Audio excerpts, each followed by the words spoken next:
창세기 21장 1절부터 7절까지 본문인데요. 오늘 제목을 주님의 시간에, 이런 제목으로 말씀을 선포하도록 하겠습니다. 어떤 전직 교사 부부의 이야기를 먼저 좀 드리면서 시작해 보려고 합니다. 그들은 같은 중학교에 초임 발령을 받아가지고 그 중학교에서 연애 결혼 끝에 결혼을 합니다. 그리고 슬하에 아들 둘과 딸 하나를 두고 행복한 가정을 꾸렸고 또 신앙생활도 열심히 했습니다. 근데 문제가 하나 생겼는데, 첫째가 딸인데 그 딸 아이가 중학교에 들어가서 중간고사를 봤는데 성적이 중하위권인 거예요. 그래도 직업이 그 중학교에 부부가 다 선생님인데 자녀가 이런 성적을 얻은 거예요. 어떻게 보면 상상조차 조금 하기 힘든 그러한 결과인데, 생각해보지도 못했던 성적에 교사인 그 엄마가 굉장히 충격을 받습니다. 그때부터 엄마가 딸 아이의 전 과목을 본격적으로, 이제 선생님이니까 전 과목을 본격적으로 가르치기를 시작했어요. 중학교 시절을 지나서 고등학교에 지나가는 데까지 4년을 딸 아이와 씨름을 하면서, 문제가 뭐냐면 점점 좋아지는 것이 아니라 가정에 위기가 찾아오게 됐어요. 한마디로 말하면 자녀 교육이라는 거. 여러분, 자식이 내 마음대로 되지 않고요, 여러 가지 거기서 파생되는 거. 내가 자식일 때도 그랬고 내가 부모일 때도 내 자식들이 그러하다라는 것을 솔직히 부인할 수가 없는 거죠. 자녀 교육이 마음대로 되지를 않으니까 점점 부부관계도 소원해지기 시작했고, 교육에 위기가 찾아오고 신앙에도 위기가 찾아오고 부부관계에도 위기가 찾아오면서 서서히 가정이 무너지기를 시작하는 거예요. 그러던 어느 날이 됐습니다. 이래서는 안 되겠다라는 그런 생각들을 하게 되어지고, 그들은 신앙이니까 100일 작정 새벽 기도를 시작하게 됩니다. 그리고 이런 질문들을 가지고 기도 제목을 가지고 그들이 기도로 나아가는데, 도대체 우리에게 있어서 신앙이 뭔지, 그리고 우리에게 있어서 이런 자녀 교육이라는 것이 뭔지, 그리고 더 넓게 바운더리를 넓혀가면서 참된 인생이 무엇인지를 질문하면서 하나님 앞에 이제 나아가게 됐습니다. 어느덧 시간이 지나서 100일이 다 지나갔습니다. 부부는 끝내 학교를, 여러분, 직업적인 교사의 식을 학교를 퇴직을 합니다. 부모의 입장에서는, 자식의 입장에서는 이제 부모님 된 아빠와 엄마 두 사람이 다 학교를 퇴직한 거예요. 근데 두 부부만, 부모님만 학교를 퇴직한 것이 아니라 자녀들도 학교를 다 그만두게 한 거예요. 세 자녀라 그랬잖아요. 아들 둘에 딸 하나인데. 자녀들도 학교를 그만두게 했고, 온 가족이 1년 6개월 동안 회복을 위해서 세계 여행을 떠난 거예요. 우리 노예도 제가 함께 임원했던 어떤 목사님이 이제 목회지를 이제 사임을 하고, 그 다음에 이제 온 가족들을 데리고 1년인가 그렇게 어느 지역에 가가지고 해외 여행 겸 여러 가지 아무튼 그런 시간들, 그리고 그 비용이, 여러분, 가족들이 1년을 지내려면 비용이 얼마나 들겠어요? 수천만 원이 들어갔는데 그 수천만 원을 아끼지 않고 그렇게 썼다라는 얘기를 들은 경험이 있는데, 그러면서 이 이야기의 내용을 제가 인터넷에서 가져온 건데, 예화를, 이걸 좀 설교를 준비하면서 보다 보니까 그 생각도 나더라고요. 그러나 이게 보편적인 사람들은 하기가 시간도 안 되고 돈도 안 되는 경우들이 있잖아요. 1년 6개월 동안 가정의 회복을 위해서 그렇게 세계 여행을 떠났다라는 거예요. 여행을 자주 가는 분들도, 여러분, 우리가 여행을 가보면 금방 또 좀 지나면 집에 가고 싶고 이런 마음이 훨씬 들어요. 제가 부흥회를 가도 전 이틀만 지나면 집에 가고 싶다. 아무리 좋은 음식을 주고 좋은 잠자리를 줘도 집이 그리워지고 당연히 그렇더라고요. 그러니까 어떻게 보면은 세계 여행을 해도 많은 여행 중에 고생들을 하고 그런 경험들을 하죠. 돌아올 때는 그럼에도 불구하고 그들이 목적한 바가 있었으니까 1년 6개월 후에 돌아올 때는 완전히 그 가정이 회복이 돼서 새로운 인생을 행복하게 살아가게 되었다라는 거예요. 그들의 맨 처음은 행복했습니다. 가정이 두 부부가 출발할 때는 예기치 못했던 그런 일들을 만나는 거예요. 자식 키우다 보면 여러분, 저희는 뭐 좀 자랑같이 들지 몰라도 우리 애들이 별로 그렇게 큰 문제를 일으키거나 그런 적이 없어서 평탄하게 감사하게 여기까지 왔어요. 그런데 목사님들 중에서도 자식들 때문에 힘들어하는 목사님들 부부가 굉장히 많고, 뭐 교인들 중에서도 자식 교육이라는 것이 내 마음대로 안 되니까, 그리고 전혀 자식들 입장에서도 그런 일을 경험하고 싶지 않았던 그런 일들을 만나게 되고, 그래서 온 가족들이 예기치 못한 일들을 만나면서 가정의 결혼 생활에 어려움이 이렇게 찾아오게 되는 것이죠. 자녀 양육이라는 거, 인간관계에서 실망하게 되고, 또 어떤 때는 건강 문제 때문에 경제적인 어려움을 만나면서 점점 자신감을 잃어가고 낙심하게 되는 그런 경우들이 우리에게 있는 거예요. 그러면서도 또 살아가면서 우리가 인생을 살아가면서 거기에서 생긴 잘못된 우리들의 태도라든지 나쁜 습관들 때문에 우리 인생은 이모저모로 구멍이 나기 시작하더라는 거예요. 그래서 어떤 때는 그거를 이렇게 금방 해결할 수도 있지만 내가 해결하지 못하는 일들을 건강 문제 하나만 보더라도 보게 되어지고 여러 분야에서 그런 일들을 경험하더라는 거예요. 금방 말씀드렸던 이 부부의 가정도 마찬가지지만 한마디로 이게 인생이더라는 거예요. 이게 인생이에요. 그럼 우리는 여기서 이러한 위기의 상황에 처할 때 우리는 성경의 한 인물을 제가 소개하자면 느헤미야를 소개하고 싶어요. 여러분 조금 이따 말씀드리겠지만 느헤미야가 자기의 고국인 예루살렘을 바라보면서 이 포로 시대죠. 바벨론 땅에서. 근데 예루살렘 성전이 16년 동안 그냥 방치되어 있고 성전이 방치되어 있다 보니까 성벽이나 이런 것들은 다 똑같이 이렇게 방치가 되어 있는 거예요. 그래도 느헤미야의 리더십 이런 것을 세미나도 많이 하고 뭐 말씀을 통해서도 이렇게 많이 전하게 되는데 느헤미야처럼을 소개하는 이유는 뭐냐면 느헤미야에게 있어서 영적인 비결 하나가 뭐냐면 기다림이에요. 기다림. 그 느헤미야처럼 우리가 좀 인생을 살아가면서 한 템포를 낮추는 것, 그러면서 하나님의 때를 기다려야 된다라는 것이 이 부부를 통해서도 말씀하시는 거고, 빨리빨리 문화에 적응되어 있는 오늘을 살아가는 얼마나 급작스럽게 급변하는 세상에 우리가 살고 있습니까? 절대 여러분 평생 직장이고 절대 쉽게 변하지 않는 시대에 있다가 오늘 이 시대는 어저께 일어났던 내가 준비했던 것이 오늘 완전히 휴지 조각이 돼버려요. 아우 저 카페 멋있다. 조금 지나보세요. 이번에도 제주도 가서 카페 한 군데를 갔는데 이야 정말 멋지더라고요. 누가 보통 사람이라면 어떤 데를 관광지에 가서도 찾아갈까? 당연하지 않겠어요, 여러분? 그러면 로컬 지역에 있는 모든 그런 카페들은 또 어떻게 될까? 상상이 되는 거예요. 여러분들도 다 아시지만 한국 사회는 급작스럽게 뭐 카페 문화가 생기고 커피 문화가 생겼지만 지금도 보세요. 우리 지역에도 빈 상가들이 점점 생겨나고 영원한 게 없는 거예요. 오늘 조금 이렇게 뭐가 된다고 생각을 했는데 문을 열고 며칠을 못 가는 거예요. 왜?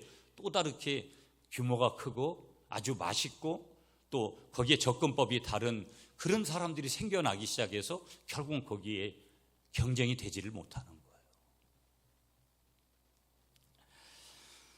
여러분 창세기 37장에 가면은 요셉이라는 인물이 등장하기 시작해요. 요셉이 여러분들도 잘 아시지만 엄청나게 고생을 하고 모함을 당하고 때로는 여자에게도 형제들에게도 그렇게 모함을 당하다가 이제 30에 대단하게 하나님께서 은혜를 주셔서 애굽의 총리가 돼요. 근데 그때 고난이 시작되는 시기는 나이가 몇 살이었냐면 17살이었어요. 그러니까 30의 총리가 될 때까지 13년 동안 엄청난 고난의 과정을 겪은 사람이 누구냐면 요셉이에요. 그러면서 그의 고백은 내가 어떻게 하나님 앞에 죄를 짓겠느냐. 그리고 요셉이 그렇게 끝내는 30에 그렇게 애굽의 총리가 된 것은 하나님이 함께 하셨기 때문에, 하나님의 은혜 때문에 그렇게 된 거예요. 그런데도 하나님의 은혜라는 조건 속에 담겨져 있던 13년의 시간 동안에 그에게 찾아온 것은 뭐가 잘 되고 하나님이 처음부터 복을 주고 이런 개념이 아니라 너무나 힘든 시간들을 13년 동안 보낸 거예요. 인간의 편에서는, 요셉의 편에서는 어떤 시간이었느냐? 기다림의 시간이었어요. 그냥 단순히 인간적인 기다림이 아니라 하나님께서 주시는 때를 기다리는, 분명한 신앙을 갖고 믿음을 가지고 그렇게 기다리는 그런 시간이 13년이었다라는 거예요. 우리가 생각할 때면 하나님이 3년만 좀 이렇게 하시고 10년은 조금 이렇게 봐주시지. 그거는 카이로스라는 하나님의 시간이기 때문에 우리가 건드릴 수가 없는 거예요. 하나님의 주권적인 영역이기 때문에. 저도 그렇고 여러분들도 그렇고 지금도 사모하는 것들, 원하는 것들이 있잖아요. 저에게도 많이 있는 거예요. 오늘 우리 장로님이 안타깝게 울먹이시는 그 마음을 가지고 이 빈자리들이 많은 것들에 대해 가지고, 여러분, 모든 성도들이 교회 부흥을 원하지 않는 교인이 어디 있겠어요? 목회자가 어디 있겠어요? 뒤돌아보면 내가 이만큼 했는데 인간적으로 하나님이 이만큼은 해주셔야지 말할 수 있는 것들이 있을 수 있겠죠. 그러나 우리의 모든 영역 속에 그 담겨져 있는 것들은 다 뭐냐면 하나님의 주권 속에 있는 거기 때문에, 하나님 손안에 있는 거기 때문에 우리의 마음대로 우리가 사모한다고, 우리가 원한다고 그것이 무조건 되는 것들은 아니라는 거. 좀 전에 말씀드렸던 느헤미야 같은 인물은요, 느헤미야 2장 1절부터 3절에 가보면은요, 예루살렘이 황폐화되어졌다는 고국의 소식을 듣게 돼요. 깊은 슬픔을 이렇게 안게 되죠. 여러분, 오늘 대한민국을 바라보는 무언가 좀 애국심이, 이번에 신문에 보면 여러분 아파트에 대부분의 90% 이상이 태극기를 개양했다는 거예요. 무슨 얘기냐면 나라가 지금 얼마나 어려운 시기에, 예수 믿는 사람이든 예수 믿지 않는 사람이든 얼마나 중요한 시기에 지금 놓여져 있다는 것을, 그 긴장도를 표현하는 거예요. 여러분 보세요. 제가 제주도를 가든 어디를 가든 여러분 전 세계 한국 사람들이 돈을 쓰러 다니거든요. 이게 어찌 보면 여기서 그냥 한날 그냥 잠깐 빛보다가 말 수 있는 그런 일들이 우리에게 찾아올 수도 있어요. 굉장한 위기에 분명히 이 나라가 있다는 것은 부인할 수 없고, 우리는 여러 가지 상황 속에 있잖아요. 전쟁이라는 세계 유일하게 분단의 민족으로 지금 남아있고, 우리나라가 자원이 특별한 것도 아니고, 우리가 사회적인 추세들을 보면 저출산 국가가 돼서 점점 국민의 수가 줄어드는, 기하급수적으로 그렇게 되는 영적인 자리를 보면 여러분 어떠냐면, 제가 어제 국민일보 미션란을 보면서 거기에 그렇게 돼 있어요. 다음 세대들이 교회를 오지 않는다는 거예요. 한마디로 말하면 교회 가기 싫다는 거예요. 대안이 뭡니까, 목사님? 모르겠어요. 저는 어떻게 해야 될지 모르겠어요.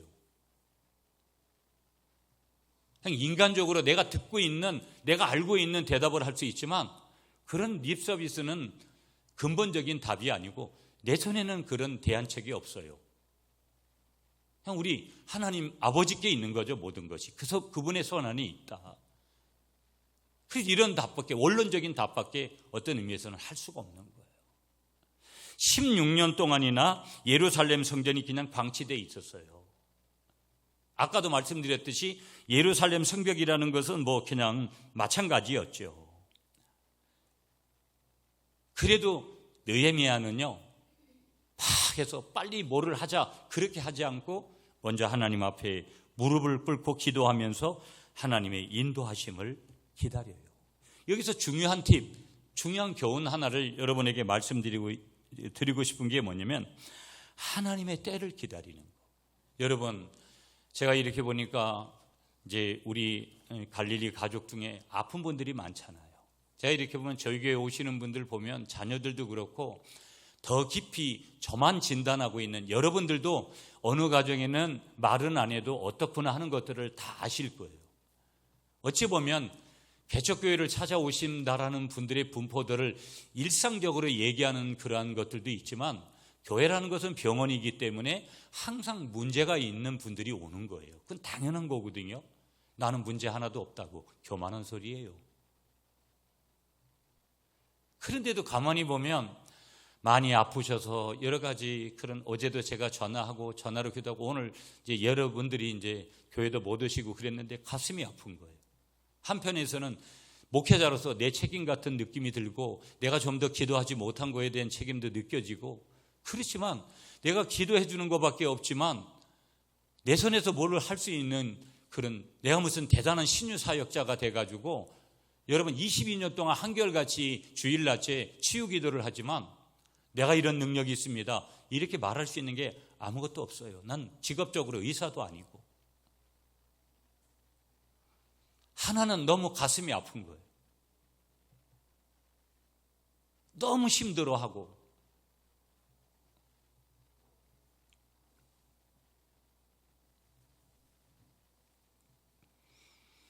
느헤미야도 그런 심정이었을 거고요. 그래서 느헤미야는 기도하면서 하나님의 인도하심을 구했다. 저도 마찬가지인 거예요. 기도하시라고. 문제를 만났으면 기도하라고. 그리고 하나님의 때를 기다리는 거. 죽으라면 죽어야 돼요, 여러분. 하나님이 죽으라면 죽으라고 말씀하시면 죽어야 된다니까요. 히스기야 같이 살려달라고 낫을 병을 향해서 그러면 하나님이 15년을 연장해 주면 또 그렇게 살고.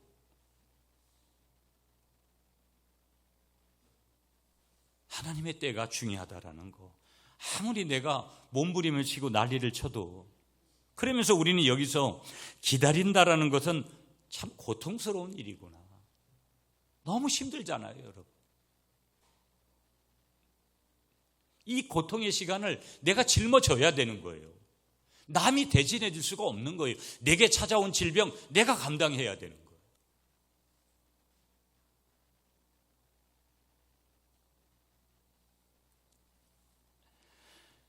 내한테 벌어진 자녀의 문제든지 여러 가지 문제들, 고통은 결국은 고통스럽지만 기다리면서 내가 감당해야 된다라는 거예요.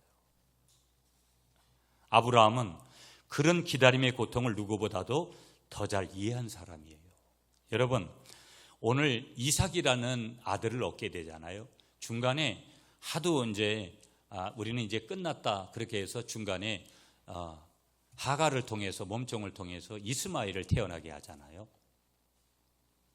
하나님의 뜻은 결코 아니었어요. 여러분, 성경에 하나님께서 17장, 18장을 우리가 21장이 오늘 본문이지만 17장, 18장을 읽다 보면 거기서 하나님이 이제 자녀를 주시겠다고 약속을 하거든요. 근데 자녀를 약속했으면 여러분, 우리가 사람은 임신 기간이 한 10달 정도 되잖아요. 그러니까 즉시 임신하게 하셔도 지금은 될까 말까 하는 그런 나이인데, 근데 하나님이 이삭을 주시기까지 얼마를 이 아브라함과 사라에게 기다릴 수 있는 기간을 허락하시냐면 25년을 허락하시는 거예요. 25년을 기다린 다음에 하나님이 이삭을 주시겠다고, 그때 이름을 경험하지는 않았죠. 그렇지만 그 뒤에 이삭이라고 이름을 지으라고 하나님께서 말씀하세요. 조금 이따 한번 찾아볼게요. 자, 그러면 우리가 성경을 조금 한번 찾아보겠는데 우리가 앞장으로 좀 한번 가볼게요. 어디부터 가보냐면 창세기 18장 몇 장 앞으로 가서 거기 한번 보세요. 창세기 18장 몇 절을 보시냐면 여러분 11절을 보세요. 11절 말씀 찾으셨으면 아멘. 네, 다 같이 여러분 한번 읽습니다. 시작.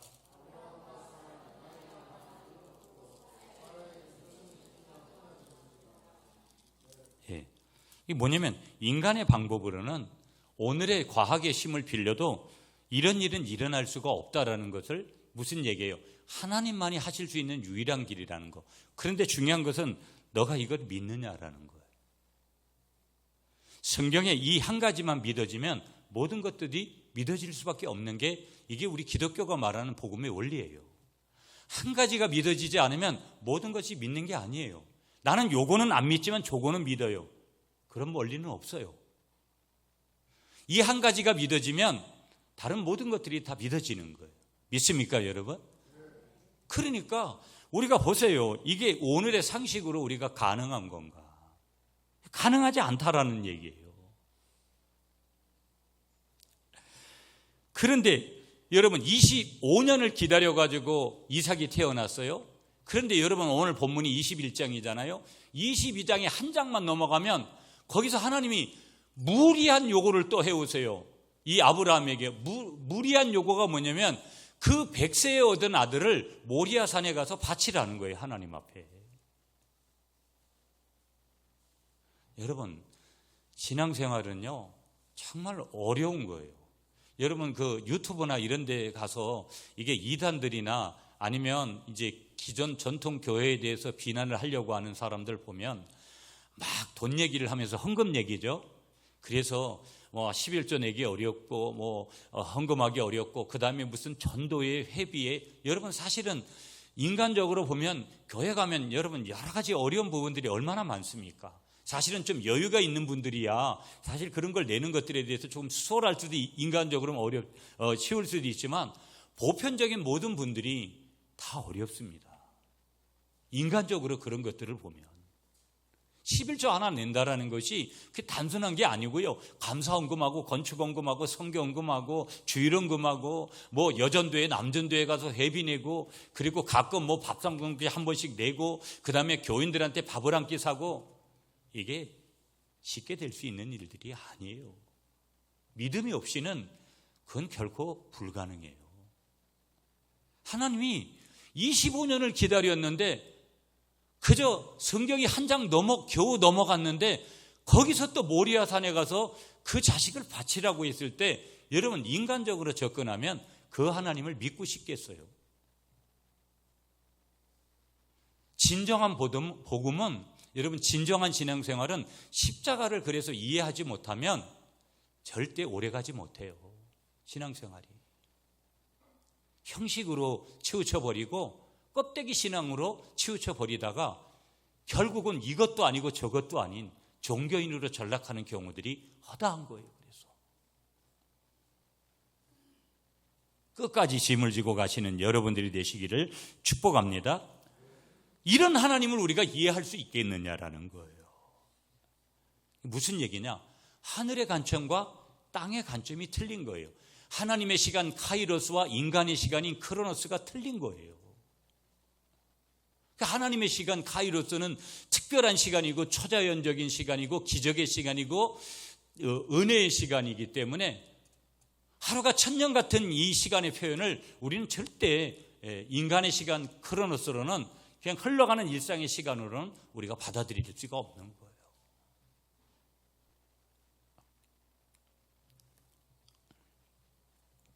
자, 우리가 1절, 2절을 우리가 읽도록 할게요. 여러분 1절, 2절. 1절, 2절 말씀 다 같이 여러분 읽어주세요. 시작.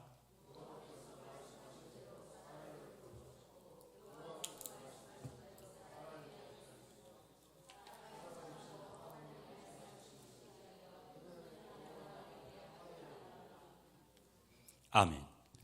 하나님은요 지금 첫 번째로 우리가 붙들어야 될 메시지가 뭐냐면 당신의 때, 하나님의 때인 아브라함의 100세 때에 약속의 말씀대로 아들을 주셨다라는 거예요. 여러분 1절에 주시는 이 말씀을 다시 한번 보세요. 여호와께서 말씀하신 대로 두 번 반복해서요. 다시 여호와께서 말씀하신 대로 사라에게 행하셨으므로. 말씀하신 대로. 아무리 여러분 때를 써도 물론 성경에 보면 아브라함이 때를 쓰고 기도할 때 하나님이 마음을 바꾸시는 히스기야가 그렇게 때를 쓸 때 15년을 수명을 연장해 주는 그런 일들이 있어요. 여러분 때로는 그런 기도가 필요할 때가 있잖아요. 내가 너의 생명을 거두겠다고 하는데 가만히 있을 사람이 누가 있겠어요? 그렇지만 그 특별한 경우를 제외하고는 보편적으로는 하나님의 시간에 말씀하신 대로 아브라함이 여러분 적어도 늦게 예수 믿었는데 하나님 믿었는데 아니 그때 주시면 되잖아요. 그때도 늦었는데. 그랬는데 25년이 지난 100세 때 약속의 말씀대로 아들을 주신 거예요. 그러니까 인간적으로 사람은요 하나님의 시간을 맞추기가 참 어려운 거예요. 그래서 중간에 이스마엘 같은 그런 사람이 태어나도록 인간적인 행동을 하는 거예요. 우리가 신앙생활하는 게 여기 완벽해가지고 여러분이 저를 향해서 완벽한 목회자가 되기를 원하는 마음이 있다면 그건 착각이고 저는 그런 사람 못 돼요.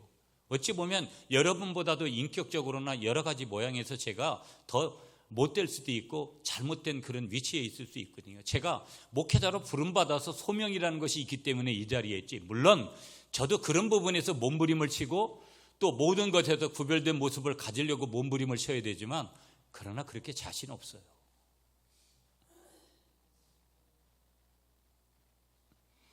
약속의 말씀대로 아들을 주셨더라는 거. 하나님은 25년 전에 말씀 그대로 사라로 하여금 아들을 잉태케 했다라는 거. 그래서 사라는 하나님께서 약속하셨던 그 기한에 아브라함의 아들을 낳은 거예요. 그 아들이 누구예요? 이삭이죠. 이삭. 예, 이삭.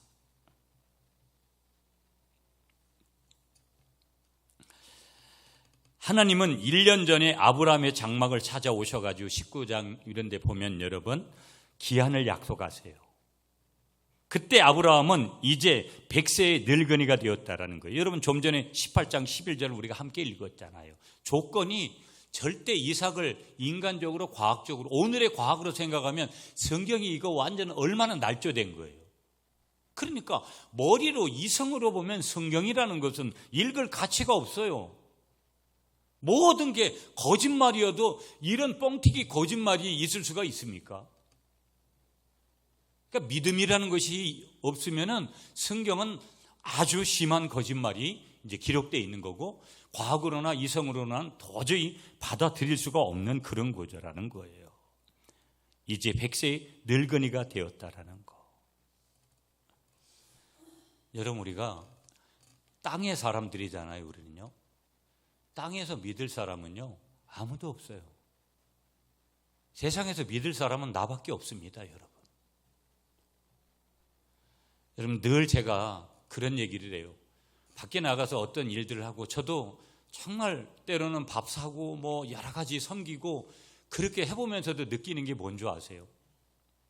제가 이번 주간 제주도 갔다 와서 여러분 뭐 주보에도 나와 있지만 제가 또다시 어떤 선거를 출마하겠다고 당회를 하고 그런데도 여러 가지 상황들을 인간의 측면으로 보면 나밖에 믿을 사람이 없는 거예요.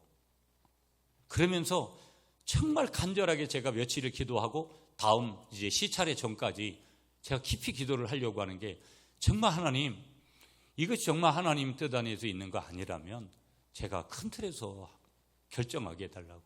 요인이 뭔 줄 아세요? 사람은 나밖에 믿을 사람이 없어요. 그걸 절실하게 제가 근자해도 내 아내도 아니고 내 남편도 아니에요. 내 자식도 아니에요. 내 부모도 아니에요. 내 친한 지인들도 아니에요. 친한 사람한테 여러분 배신당해 보세요. 가장 치명타예요. 여러분 좀 이기적인 소리 같지만 여러분 이 세상에 가장 믿을 사람은 나밖에 없다라는 거. 그러나 여기서 끝나면 여러분 얼마나 비참한 거예요. 이건 신앙도 아니고요. 믿음도 아니에요. 복음도 아니에요. 복음은요. 우리 땅의 사람들은 그런 거예요. 그래서 나 외에 다른 사람들 여러분 의지하다가 믿다가 잘못하면 배신당하고 여러분 잘못 이제 그런 되는 일들이 우리가 많잖아요. 다른 사람을 함부로 여기라는 거 아니에요. 그러나 우리가 하늘을 좀 바라보면 우리가 인간적으로 실망하고 절망하고 또 원망했던 그런 것들이 하나님의 그 일하심을 바라보면 우리가 거기에서 희망을 얻게 되는 줄 믿습니다. 아브라함이 100세 됐느냐 사라가 90세 됐느냐 그게 중요한 거 아니에요. 하나님이 일하셨느냐가 중요한 거지.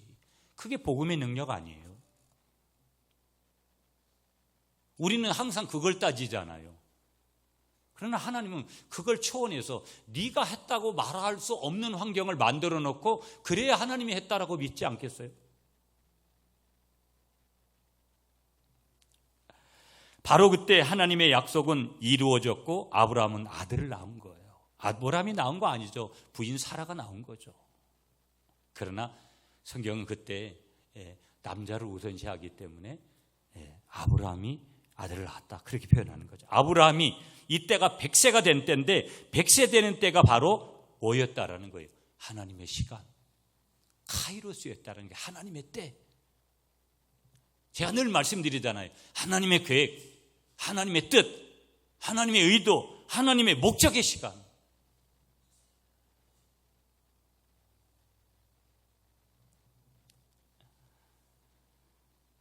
이것은 분명 아브라함 자신이 생각하던 때는 아니었어요. 1절을 보세요. 말씀하신 대로, 말씀하신 대로. 하나님의 뜻대로 된 거지 아브라함의 뜻대로 된 게 아니라는 거예요. 말씀하신 대로. 저도 여러분 목회가 10년이 남았는데 여러 가지 진짜 마음이 제가 여러분들한테 좀 죄송하지만 너무 힘들기도 하고 여러분들은 얼마나 힘들겠어요. 한 교회를 10년 이상 섬겨보고 요즘은 여러분 옛날같이 그렇게 한 곳에 집중한다는 것이 굉장한 어려운 자잖아요. 이렇게 보면 우리 장로님들도 지쳐있고 다 내가 이래 보면 새벽기도 다 없애고 한 달 동안 새벽기도 안 해요. 그게 원리가 새벽기도 한 달 하면 모든 것들이 다 끝난다면 제가 그렇게 하고 가고 싶어요. 제가 우리 장로님들한테도 그랬어요. 올해 우리 봉사 가는 거 안 하고 싶다. 여러 가지 거기서 문제가 발생되는 것들도 있지만 너무 에너지 소비가 저에게도 엄청나고 교인들에게도 엄청나고 선교한다고 해외에 2교회를 지었지만 여러분 잘못됐다라는 거 아니에요? 너무 자기중심적으로 끌고 가려고 하는 그 선교 현장들을 보면서도 워낙 많이 보다 보니까 이제는 긍정적인 영역도 많이 있지만 부정적인 영역을 많이 보다 보니까 좀 신물이 나요. 막 우리는 어렵게 그렇게 힘들게 해가지고 그렇게 하면 좀 감사하게 생각하고 서로가 좀 존중되는 부분들이 있어야 되는데 어떤 때는 꼭 이렇게까지 해가지고 할 필요가 있겠나 싶을 정도로 이 주보에 무슨 자랑하려고 우리 선교 이렇게 많이 하고 있다고.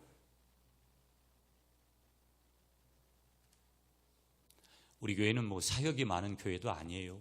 병원 사역하고 뭐 우리가 봉사 1년에 2번 정도 했다 그래도 사역이 이렇게 많은 교회도 아니고 예배가 많은 교회도 아니에요. 저는 성도들한테 교회 많이 오라고 그렇게 제가 오늘 이 시대는 그게 맞지가 않아요.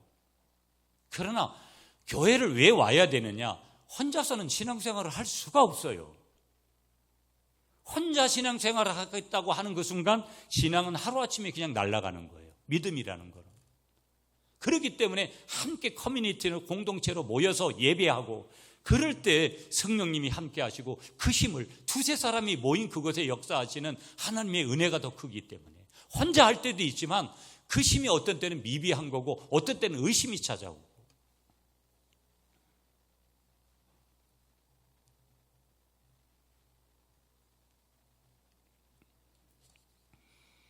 그래도 하나님이 말씀하셨잖아요. 선교해라, 구제해라, 대접해라, 봉사해라, 헌신해라, 몸을 바쳐라, 시간을 바쳐라, 물질을 바쳐라.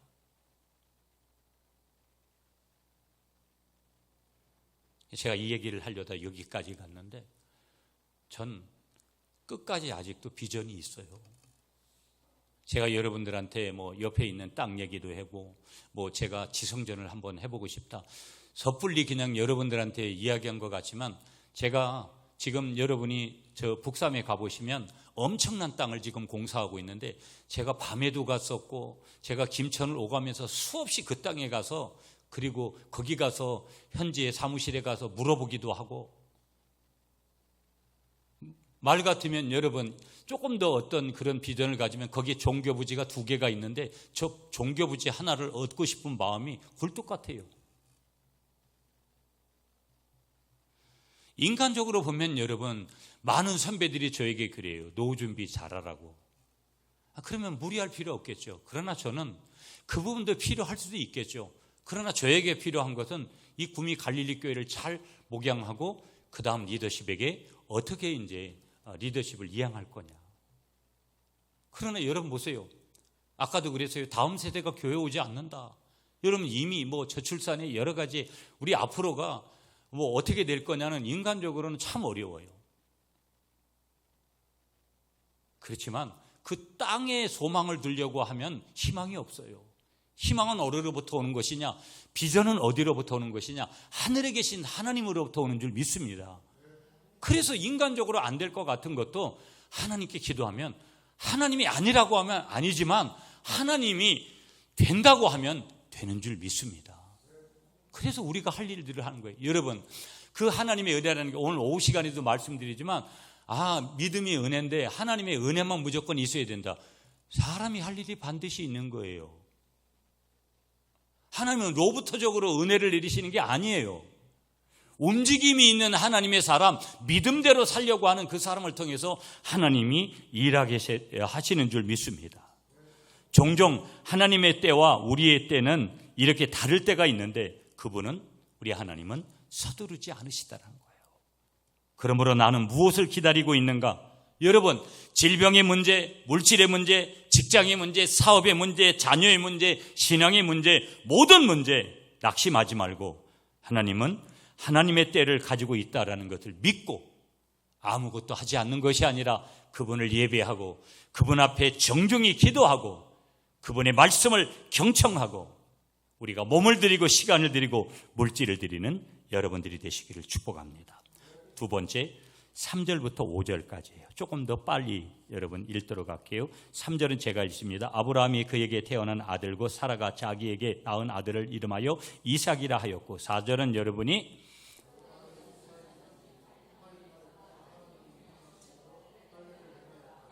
5절 다 함께, 아브라함이 그의 아들 이삭이 그에게 태어날 때 100세라. 아멘. 자, 이제 아들을 얻은 아브라함은요, 하나님의 명령에 순종을 해서 아들의 이름을 짓고 할례를 행합니다. 예, 할례.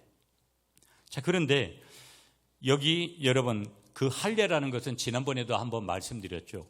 구별된 백성이라는 표시예요. 그러니까 구약의 할례는 신약에 세례받는 거예요. 그러니까 세례받는 게 얼마나 중요한지 몰라요. 우리는 할례를 행하지 않잖아요. 그 구약의 할례가 신약에 세례받는 거예요. 그러니까 세례받는 건 정말 특별한 거예요. 그러니까 우리가 내가 처음 예수 믿고 세례받을 때를 기억해야 돼요. 근데 그 세례라는 것이 뭐냐? 너는 이제 구별된 백성이라는 거예요. 여러분, 이 구약에는 이 할례를 남자들이 행했잖아요. 그래서 제가 지난번에 그런 얘기했어요. 남자들이 화장실에 가서 앞니를 보다가 그것을 바라볼 때마다 뭐를 상기하라는 거예요? 나는 하나님의 백성이다. 그러므로 내가 어떻게 살아야 된다? 바르게 살아야 된다. 구별되게 살아야 된다는 얘기죠. 오늘 이 창세기 기자는요, 아브라함의 감정적인 반응에 대해서 말하지 않지만 틀림없이 이 아브라함도 기뻤을 거라는 거예요. 창세기 기자의 관심은 아브라함의 행동적인 반응에 집중해 있지 않아요. 그런데 그것은 뭐냐면 좀 집중해서 보면 인간적인 아브라함의 측면에서는요, 순종이었다라는 거예요. 아브라함은요, 아들의 이름을 이삭이라고 지음으로써 17장 19절에 가볼 거예요. 여러분 앞장 몇 장만 좀 넘겨보세요. 17장으로 가요. 17장 19절 찾으셨으면 아멘. 한 목소리로 시작. 하나님이 이르시되 아니라 내 아내 사라가 내게 아들을 낳으리니 너는 그 이름을 이삭이라 하라. 아멘. 요까지만 읽어요. 이름을 네가 그렇게 아브라함에게 이삭이라고 지으라는 거예요, 여러분. 그런데 하나님 말씀에 이삭이 순종했어요. 아브라함이 순종했어요. 이삭이라고 지은 거죠. 아브라함은 난지 8일 만에 하나님의 명령대로 그 이삭에게, 그 아이에게 뭐를 행해요? 할례를 행해요. 너는 구별된 백성이라는 표시를 하는 거죠. 아브라함이 그랬던 것처럼 순종이라는 것은 신실하신 하나님에 대한 우리의 반응이어야 된다는 거. 여러분, 얼마나 하나님 앞에 순종하세요?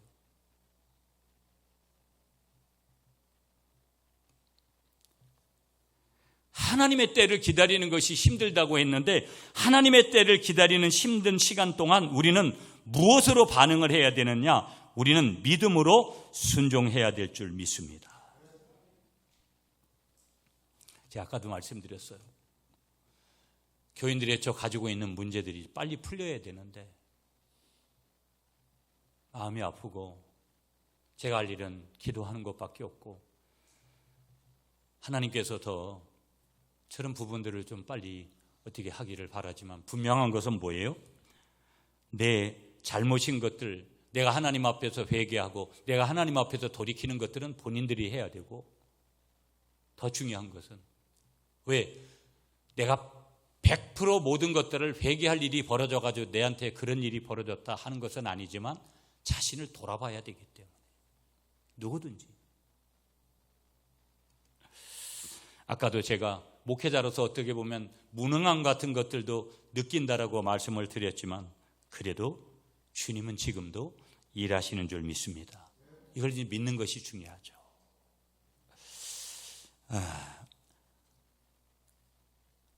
간단한 시험 문제를 어떤 분이 냈어요. 이 문제는 우스워 보이지만 결코 웃어 넘길 수만은 없는 의미가 내포되어 있는 문제를 냈는데 문제가 이거예요. 아버지가 심부름을 시켰는데 이 심부름을 꼭 해야 하느냐, 어떻게 하는 것이 가장 지혜로울까 한번 맞춰보라는 문제였어요. 1은 말로 할 때 한다. 2는 조금 얻어맞고 한다. 3은 많이 얻어맞고 한다. 4는 뭐였냐면 끝내 버티다가 쫓겨난다.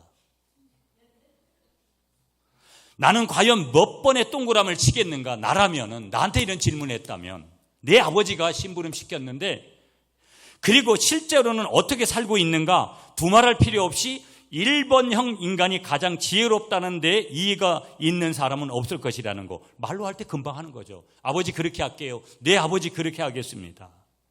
그럼에도 불구하고 놀라운 사실은 1번대로 살아가지 않는 사람이 별로 없다라는 것이 우리의 현실이라는 거예요. 1번대로 살아가는 사람이 그렇게 별로 없다라는 거예요. 4번형 인간, 여러분 다시 말씀드리면 끝내 버티다가 쫓겨난다. 이거는 도무지 소망이 없는 존재죠. 뜻밖에도 뭐냐면 이 3번형 인간이 많다라는 사실을 우리 한번 생각해 보게 하는데 3번형 인간이 뭐냐면 많이 얻어맞고 한다. 다른 말로 하면 뒤지게 터지고 한다. 예. 교회에 초청돼서 신앙 간증을 하는 사람들의 대부분의 간증이 뭐예요? 내가 이렇게 껍적거리고 살다가 하나님 앞에 심하게 실컷 두들겨 맞고 절뚝거리면서 주님께 나와서 이렇게 하나님께서 나를 회복시켜줬다. 어떤 때는 별로 유쾌하지 않아요. 근데 사람의 원리가 뭐냐면 뒤지게 한번 어디가 터져봐야 그게 이제 저 같은 사람이죠. 그래도 정신을 못 차릴 때가 많으니까. 한 가지만 더 오늘 보면서 말씀 맺을게요. 6절 7절이에요. 6절 제가 읽고 7절은 여러분이 있습니다. 사라가 이르되 하나님이 나를 웃게 하시니 듣는 자가 다 나와 함께 웃으리로다. 7절 여러분이 시작.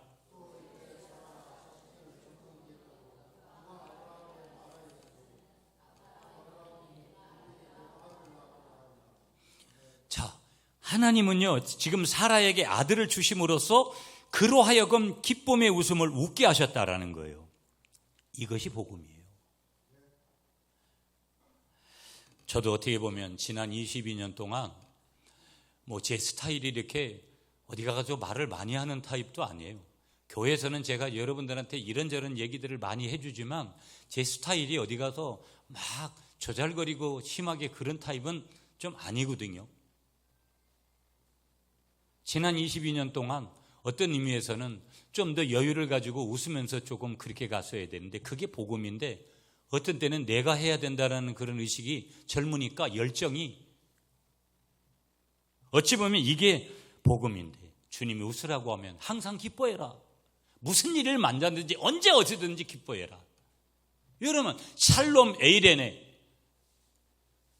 헬라어로는 샬롬이라는 단어고 헬라어로는 에이레네는 단어를 썼는데 이 평강이라는 것이 중요한데 여러분 건강학적으로도 웃는 사람에게 여러분 그 몸 안에서 나오는 것들이 얼마나 중요하고 소중한 것들이 많이 나온다라는 거 말씀하잖아요. 이게 복음인데 한마디로 말하면 복음은 끝내 승리케 하시는 거구나. 믿습니까 여러분? 복음이 이기는 거예요. 여러분 이삭이라는 이거 이름의 뜻이 웃음이거든요. 그가 웃을 것이다. 하나님이 은혜를 주셔야 그것도 웃는 거지 아무나 웃는 것은 아니지만 이 하나님이 주시는 평강이라는 것이 여러분 이 웃음이라는 것이 얼마나 우리에게 이 희락이라는 것이 얼마나 우리에게 대단한 것인가. 사라는 아들을 낳고 하나님으로부터 받은 기쁨을 표현했습니다. 사라는 하나님께서 자기를 위해 웃음을 지어주셨다고 말했고요.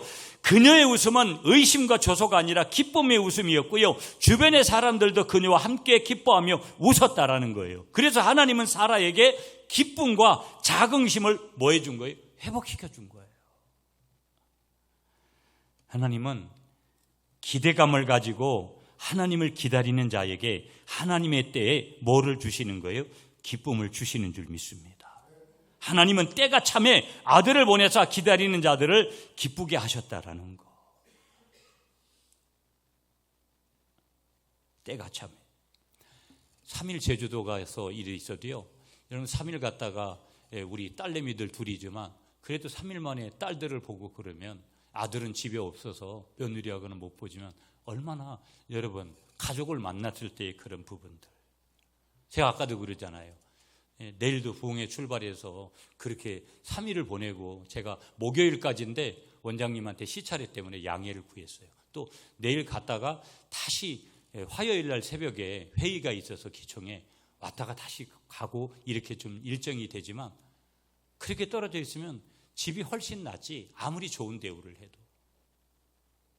주님이 예비하시는 거. 그래서 우리가 찬양도 저도 봉에 가면 이 찬양 많이 하는데 주님 내 길 예비하시니 나 기뻐합니다. 주님 내 길 예비하시니 나 기뻐합니다.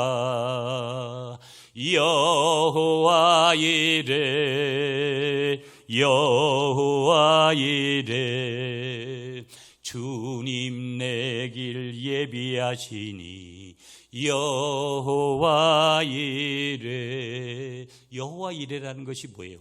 여호와께서 준비하신다라는 뜻이잖아요. 그러면 마지막으로 점검해야 될 하나는 뭐냐면 하나님은 믿음과 순종으로 하나님을 기다리는 자에게 정하신 때의 약속을 이루시고 기쁨과 행복을 선사해 주신다. 중요한 질문 하나가 뭐냐? 오늘 나에게 이런 믿음과 순종이 분명히 자리하고 있는가? 그렇다면 반드시 승리의 결과 열매를 하나님께서 주실 줄 믿습니다. 결론은 기다리는 자를 기다리는 성도들을 위해서 하나님께서는 우연히 늦는 것이 아니라는 것을 기억하자. 내가 자신의 시간표에 대해서 잃어버릴 필요가 있다. 자신의 플랜을 자신의 계획을 세워놓고 그렇게 하는 거 어떻게 보면 성경적이지 않을 수 있다라는 거. 새심과 미로부터의 지혜를 주님께 구하라는 거. 이사야 40장 31절에 오직 여호와를 앙망하는 자는 새심을 얻으리니 독수리가 날개치며 올라감 같을 것이요 다른 박질하여도 곤비하지 아니하겠고 걸어가도 피곤하지 아니하리로다. 내가 사람을 인위적으로 조종하려고 하는 그런 충동이 아니라 기다리고 하나님의 시간을 맞이할 준비를 그렇게 우리가 바라보는 것들이 중요하고 우리가 하나님의 시간에 모든 것들이 이루어진다라는 것을 기억하면서 믿음과 순종으로 또 기도와 예배로 말씀으로 달려가는 여러분들이 되시기를 축복합니다.